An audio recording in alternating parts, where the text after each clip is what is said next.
Scroll করো না আর, দাঁড়াও একটা কথা শুনে যাও। নমস্কার বন্ধু।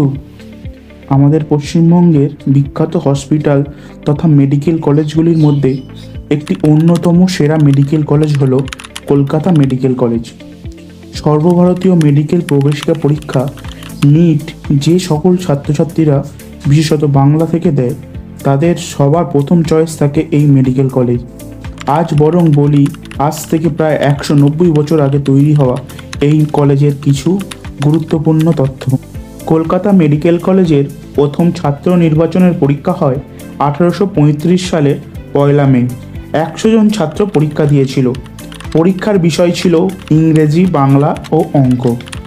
100 জনের মধ্যে প্রথম 20 জনকে নির্বাচন করা হয়। ক্লাস শুরু হওয়ার পর আরও 30 জনকে নেওয়া হয়। মোট 50 জন ছাত্রকে নিয়ে 1835 সালের 1 জুন ক্লাসের শুরু হয়। 3.5 বছর পড়ার পর ছাত্ররা 1838 সালের অক্টোবর মাসে ফাইনাল পরীক্ষা দেন। পরীক্ষার আতঙ্ক এতই ছড়িয়েছিল যে 50 জনের মধ্যে মাত্র 11 জন পরীক্ষায় বসেন। ভালো লাগলে একটি লাইক, শেয়ার অ্যান্ড সাবস্ক্রাইব করে দেবেন। সবাই ভালো থাকবেন, সুস্থ থাকবেন। জয় হিন্দ, জয় ভারত।